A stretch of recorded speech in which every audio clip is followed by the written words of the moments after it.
You can find us on iHeartRadio each and every week. And then 107.5 in Leicester. In the United Kingdom, Fridays on the drive time. And we have our final guest of the show today. We've crammed in as many damn people as we possibly can. And Jock Bartley joins us here in our broadcast. How are you, sir? I'm good. I'll have to see if I'm unmuted. Can you hear me? We've got you. Good. We've got you, baby. We've got you. By the way, the records behind you. There's got to be stories behind those.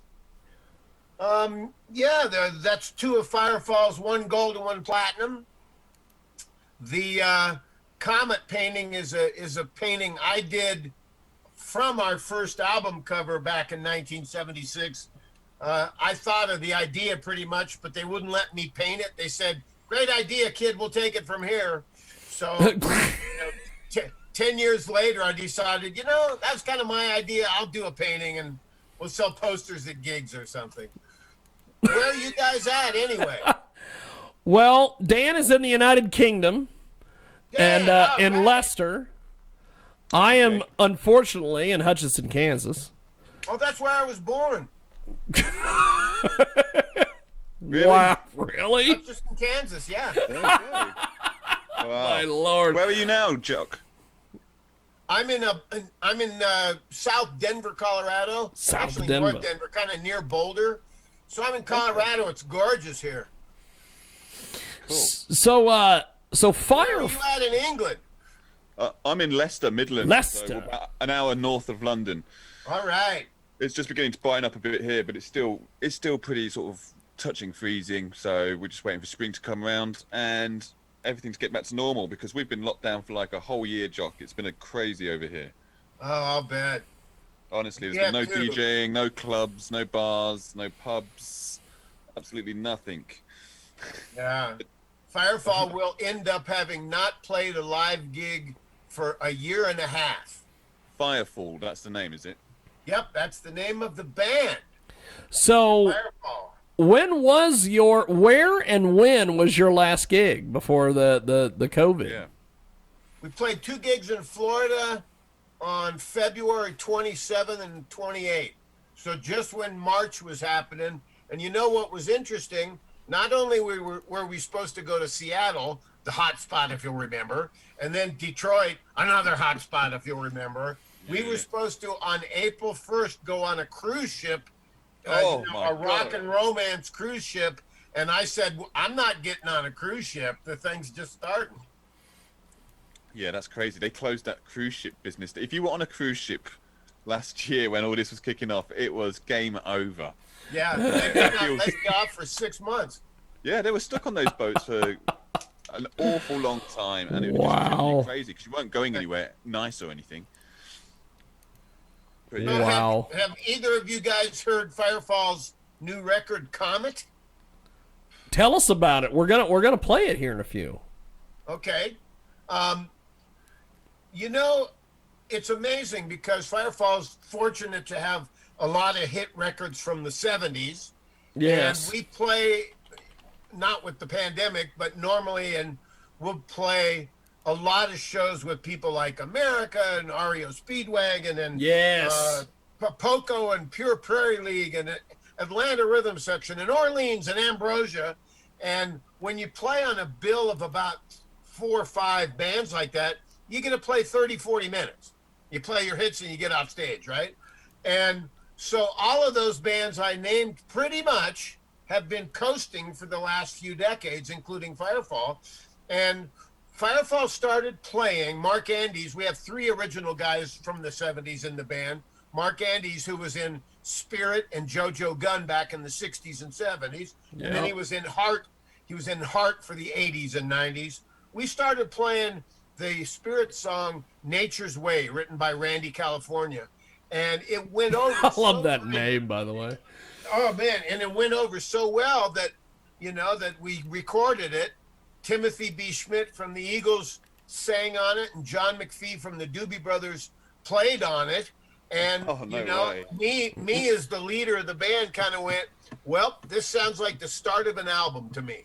And so we started writing songs. I encourage guys in the band to contribute songs, but I knew that in this day and age where songwriters aren't really making much money because everything's free and it's, you know, and you can listen and, you know, you can stream it and all this stuff, that we could really look outside the band and found some great songs. Anyway, our album's been out for a long time. The first single, Way Back When, is a song I wrote about how great the music of the mid to late 60s was. Yes. The time I wish I was alive. I'm just looking through the Wikipedia. You've got Mark Andes, is it? Dave Muse, Sandy Ficker, and Gary Jones, who are current members.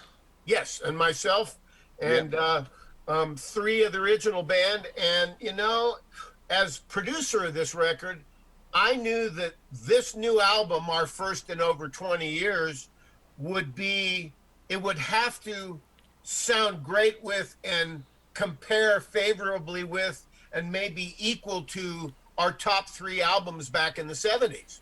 You know, when we hit it out of the box and, you know, and had gold and platinum records immediately and toured with Fleetwood Mac and the band and the Doobie Brothers and Chicago and all the top bands. You know, it was amazing. So I love it. I knew that on this new record, it had to be really straightforward, nothing too fancy, really good songs, really good singing, my lead guitar, David Muse's sax and flute, and we've been getting great response from it. Would you say Just Remember Your I Love You was the biggest track from the 70s you guys had? No. It would be You Are the Woman in the United States. But you know what? You know, we've toured Europe in the past 20 years a couple of times, France and into the Netherlands and stuff. And, you know, You Are the Woman, our hugest hit, you know, was not a hit record over in Europe. You know, so, you know. Strange how that works, yeah. Yeah, but, you know, thanks for mentioning Just Remember I Love You. It was interesting, you know, because we were really a rock band from Boulder, Colorado. And at the very end of us putting the first album together, Rick Roberts, our primary writer of all of our hits, brought You Are the Woman. And a few of the guys are going, well, that doesn't really sound like us, but the producer's going, it's a hit! It's a hit! You know? But then suddenly the downside of that was Atlantic Records wanted like 10 You Are the Womans or 10 Of course they did. Of course, they didn't want us to be a rock band, you know? You guys still on Atlantic, right? No, we are not. We our manager, Lynn Fico, and he manages a lot of 70s and 80s bands. He owns a record label called Sunset Boulevard Records. And so we just handed it over to our own manager, and thank God he decided that it was a good idea to put a new record out in the pandemic, because there's not a lot of new music out right now. No. Well, that too. There just isn't. I've got to ask, sorry, Jock. You've been around from the 70s and 80s, and now you've got music coming out again now. Obviously, there's been a huge difference. Everything was analog and on vinyl records. Bands were able to make a lot more money because people were buying physical copies of their product. Right. How have you seen the change? Have you noticed that? Oh yeah, absolutely. And you know, back in it started in the 60s, you know, like my song Way Back When, with the Beatles and the Stones and the Byrds and Aretha Franklin and the Young Rascals and all those American bands, and the British invasion, which I was young enough to experience that when I was 13, 14, 15 years old. And all those great bands from England, like the Kinks and the Animals and, oh, you name it. It was fantastic. But anyway, back then, radio disc jockeys and their bosses, the either owner of the station or the programmers or whatever, would really allow the disc jockeys to play songs that they wanted to. And if they heard a song by some new group called Led Zeppelin, hey, they could play that song, you know? One of the main differences now, and has been for 10, 15 years, is, at least in America, there is one or two guys who control the playlist for like 3,000 radio stations. Yep. And if you're not in with one of those programmers that are saying you got to play blah blah blah, whatever that is, forget it. So radio play was hard to get in the 70s, but if you had some good songs and you had a unique sound, and you could get on the radio, and that's how great bands like all of us from the 70s that included the Eagles and Little River Band from Australia and Steely Dan. I mean, Steely Dan was just so great that how could you not play that on the radio? Yeah. Well, one of the things that I've noticed, Jock, is that anymore, I had this I had a conversation with a stock guy the other day, and I was explaining the intricacies of radio to him about the fact that most of these radio stations have one format, and all the rock stations are all the same. All the classic rock stations are all the same. All the country stations are all the same. It's just, how do you break onto radio nowadays? You don't. Yeah. And what's interesting is, for instance, in Boulder, Colorado, there's a band, String Cheese Incident, who've never had a hit, never been on radio, and they sell out Madison Square Garden 3 nights in a row. How do they do that? They cop that Grateful Dead kind of jam, hippie thing. But, radio's impossible now. And, I'm really fortunate and lucky to be in a band, Firefall, that had a lot of hits from the 70s. But there were a lot of 70s bands that were way bigger than us, like the Doobie Brothers and Toto and, and Journey and all those bigger bands. They can't get radio airplay now with their new stuff. They'll play the heck out of Journey from, 30 years ago. Oh, yeah. But they won't play a new Journey song, even if it is good enough to be played now. So all of us know that we're not going to get really any airplay. But, with the video on Way Back When, which is really kind of like a history lesson on some of what it was like to be, young and hippies in the late 60s in the United States, man. It was great. Jock, I think I'm right in saying you're probably the only member of the band that's been in the band from the beginning all the way through till the end. That's right. Do you find that your fans have come on that journey with you? Yes. You're not. Are you making many new fans, or they seem to be the same fans you had in the 70s, 80s, and they've just sort of grown old with you guys? Stayed loyal. Yeah. They stayed loyal, and they're growing old with us. But what's interesting now, we do have a lot of younger fans too. Some of which I think can be attributed to that they grew up with their mom and dad playing the heck out of Firefall and Dan Fogelberg and the Eagles. So here they were, 5 and 8 and 10 years old. And when they got to be in their 20s and 30s, so when we play big sold out shows and we're playing a lot of the songs, I am still blown away that there's a lot of young people, like a 20 or 35-year-old or whatever, singing a lot of our lyrics because they were exposed to it by their parents. But yeah, our main audience is getting older. Well, Sorry, Jiggy, go on. No problem. I just was thinking about what you said earlier, Jock, with some of the different things with radio. I interviewed John Oates about, 6 months ago or so, and he's got, a country album that he's out trying to hawk, and it's really good, but he can't get played on the radio because when they think of John Oates, they want Hall & Oates. That's right. Well, that's been a long-standing thing. I remember when, Roger McGuinn and Chris Hillman and the Byrds with their new guy, Graham Parsons, who I played with Graham and Emmy Lou, back in 1973. They went to Nashville and tried to get on the why can't I think of it?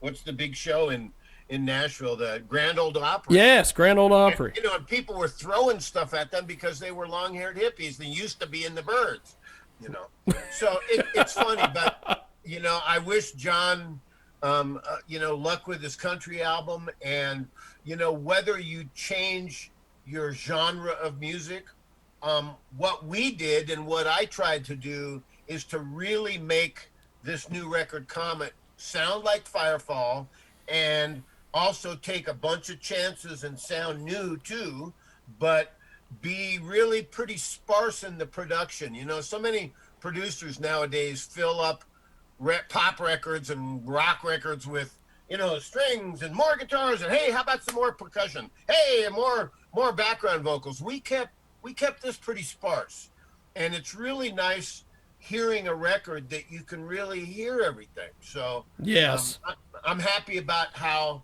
it turned out.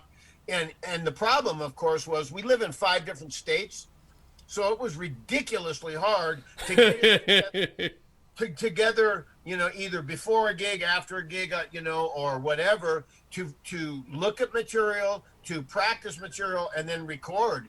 It took 4 years to make this record, and yes, sometimes I had to wait 9 months to get everybody in the studio to sing a single background vocal part. And I'm going, this is ridiculous, and we have some guest appearances on it, but I'm really happy to say that the record sounds like it kind of was recorded in one studio, and it's all really ties together good. And boy, you can't ask for more than that. That's awesome. Dan, jump in there. I know you had a question, and I jumped on you. Sorry about that. I just wanted to quickly ask you again about your platinum and gold records. Our listeners who are listening on the radio in the UK can't see, but Jock's got a lovely platinum and gold record behind him, and next to that is a beautiful painting of a Comet he did from the first his first album. In 1976. Go ahead. What single is the platinum for? The platinum one for? That one's from Elan that had Strange Way on it. Now, what was interesting, we've been doing a lot of Zoom calls, and our manager told Mark Andes, why are you sitting, you should sit in front of your platinum records, Mark. You got so many. So Mark changed his view, and he's got like 2 different hard albums that are platinum albums that have 6 discs on them. And it's just like, Heart from the 80s, it was great.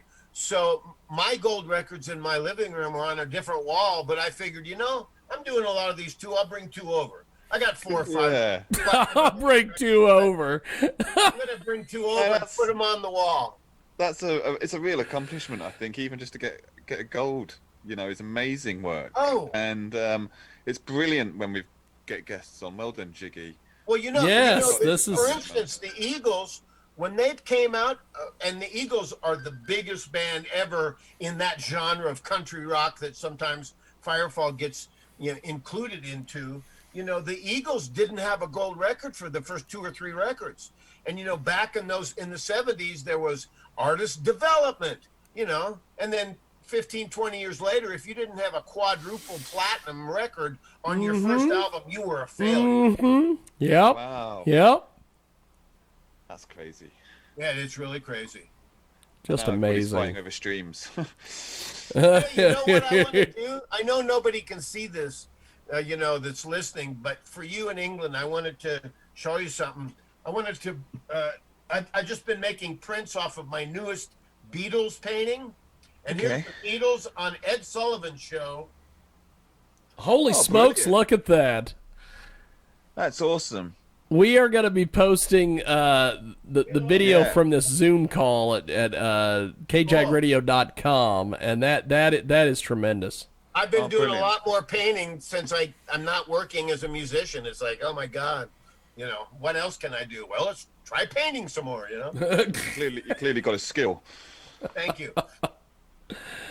So, yes, go, Jock. Actually play a few songs now, or are you going to cut them in? We're gonna put them in. Okay, good. Tell us where you where you see live performances and everything after this whole pandemic is over with. Wow. That's a tough one, and who knows? We had about 50 gigs cancel in 2020 on us, and a number of them either rescheduled to the summer of 2021 or later. And right now, Firefall's scheduled to start playing gigs in June or July. But you know what? There's a lot of bands that are saying we're not going to go out till October or even 2022. So nobody knows. But it's interesting here in Denver, Colorado. There's an Eagles tribute band that, they're playing big venues, 800 seats, 1,500 seats. They sell half the tickets. There's bands playing. It's just none of the national bands are playing out on the road really much. But I think it's going to be coming back pretty well in the next 6 months. At least I hope so. This is amazing. Jock, but before we let you go, my friend, how do we get in touch with you online and everything else? Okay. The Firefall website is firefallofficial.com. Not only can you buy our new record, Comet, but t-shirts and CDs, and there's a link to go to my art website. Okay. I'm starting to sell giclée prints of some of my work. And we're just really excited to get back out there and play with all of our friends, because we've been doing a lot of these package shows. And, one of the last ones we did was America, Poco, and Firefall, and some big sold out, outdoor summer thing in 2019. And, it's just so great to play in front of appreciative crowds. And, audiences now are going to be they're rabid for anything. And once the dam breaks and a lot of the bands are going to start touring again, it's just going to be so much fun, and they'll be hopefully better than ever. That's awesome. Well, this has been a treat. We have had all sorts of I've had all sorts of technical issues all day long with all the different programming that we've presented here today on 990 WBOB and iHeartRadio. And we had so many guests. We tried to cram them all in today, and we saved the best for last because your stories have been amazing here, my man. Can I tell you one more story? Go. I love it. Who knows? I'll try to make it kind of quick. No, go ahead. Take as much time as you want, baby. You're a legend. You do what you need. So I started playing guitar when I was 8.5 years old. My mom was a musician and found a world famous jazz guitar player who just moved into Colorado Springs, Colorado, Johnny Smith. So I started taking lessons from Johnny Smith, and I was playing Bach and Duke Ellington and all this stuff when I was 12 years old and 13. And then the Beatles came out. Oh, Ed Sullivan, and of course everybody wanted to be in a rock band. Fast forward. Okay, so a couple years later, I heard for the first time Eric Clapton play on a record when I was about 16, and the heavens literally opened up, and it was like, I want to do that. It was unbelievable. Of course, Hendrix was out too, but nobody could sound like Hendrix. But Clapton was like when he was in Cream. Oh my God! So anyway, here's the story. Firefall's recording our first album in the winter of 1975-76. Down at Criteria Studios in Miami, and down the hall where the Bee Gees were recording, and Stephen Stills was down the hall, and the new band Firefall, who had Michael Clark from the Byrds and Mark Andys from Spirit and Rick from the Flying Breeder Brothers and Jock from Graham Parsons, but nobody knew who we were. And when it came time for me to do my solos on that first record, I knew the song I was going to be able to cook the hardest on was Mexico by Rick Roberts on the first album. And I'm out in the studio warming up. Now, what ended up happening was the day before, we had brought in a mariachi horn section to play da-da-da-da-da in the middle of my solo, So the producer says, "You ready to go?" And I've been warming up, and I said, "Yeah, let's go." People are in and out of the control room. And so I start playing. And one of my things as a lead guitar player is I play off vocals pretty good. So the vocalist will sing something, and then I'll play something similar. So the first verse, great. Second verse, really good. Here comes my solo. So I'm playing my solo thinking I have no idea where the horn section is coming. And then all of a sudden, there they are, and I stop playing, and then I play, and then they play, and then I play, and I finished the song off, and it ended up being a one-take performance on the song Mexico. And the producer said, "That was great, come on in." And I went, I had no idea where the horns were coming. Keep what I did and see if I can just beat that section. And he said, "No, come on in." I take my guitar off, I go into the control room, and the first person I see is my guitar hero, Eric Clapton, who's sitting there and has been watching me play really good. No way. And had I known that is awesome. that he was in there, I'm sure I wouldn't have been able to play anything, right? That's crazy. That is cool. A real quick one. You've got stories for days, baby. Go ahead. Keep talking. This one's a good one, though. Okay, I fell into being into Graham Parsons, Emmylou Harris, and the Fallen Angels band when they came and played in Boulder, and their guitar player kind of sucked. James Burton from Elvis's band played all the record, and Clarence White from the Byrds wasn't available, so they didn't have a guitar player, and I ended up getting hired, even though I was not a country guy. I was kind of really not very versed in country music. Anyway, we play our first gig in Austin, Texas, going great. Second gig is in Houston, Texas, 3 nights, and one of the nights I'm playing on stage country music, and in walks Linda Ronstadt and Neil Young to the stage. Of course they did. to sit in with us. And I'm thinking, 3 days ago I was painting my apartments to pay the rent, and now I'm on stage with Linda Ronstadt and Neil Young. And the amazing thing, gentlemen, was that was the first time that Emmylou Harris and Linda Ronstadt ever met or sang together. And after they sang on 2 songs on the stage, Neil invited us all over to their hotel room in Houston. He had a big old suite, and Neil's band, Linda Ronstadt's band, and Graham Parsons and Emmylou Harris band went over, and it stayed up till dawn doing maximum quantities of everything, of course. But the cool thing was Graham Parsons, Mr. Country Guy, he picked up a guitar and played maybe 20 or 30 country songs in a row. And I'd never heard any of those songs, but Linda Ronstadt and Emmylou Harris were sitting there with their faces really close together, singing harmonies and blending their voices for the very first time for about 3 hours. And it was one of the most amazing things I've ever seen or heard. That's awesome. Cool. That is amazing. Jock, how far are you from, you say you're in Colorado. How far are you from, Pueblo and Colorado Springs and all that? Colorado Springs is an hour. Pueblo's an hour and a half. Okay. Okay. Well, I have an idea.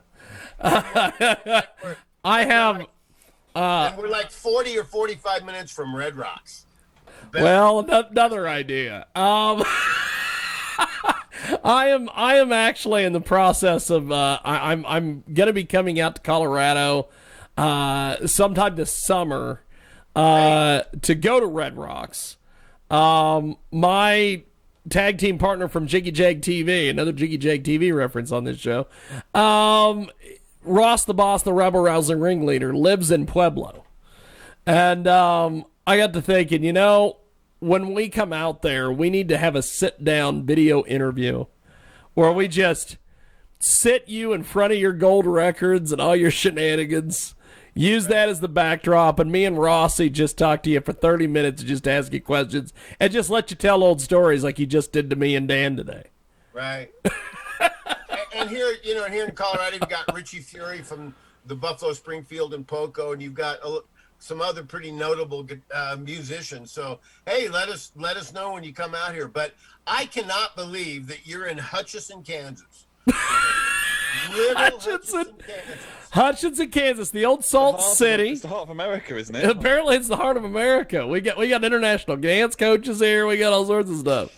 But anyway, being a Kansas boy and then moving to the mountains above Colorado Springs and getting taught by a world famous jazz guitar player, and then being a tasteful kind of guy, Johnny Smith. Last thing I'll say is that, he drilled technique into me and music theory, and he wanted to have me be the next little jazz prodigy and everything. But the thing that I think I learned most from him is, as a lead guitar player, taste and tasteful playing isn't so much what you play, but what you don't play. And it's the spaces you leave. And so many musicians just don't get that. You know, it's just blah, blah, blah, blah, blah, blah, blah. How fast can I play and everything. So I've always been kind of a statement, you know, leave a lot of spaces kind of lead guitar player. Yes. Well, you have been fantastic. I'm so glad we saved you for last, because the best for last, baby. This has been fun. Jock, before we let you go, how do we get in touch with you on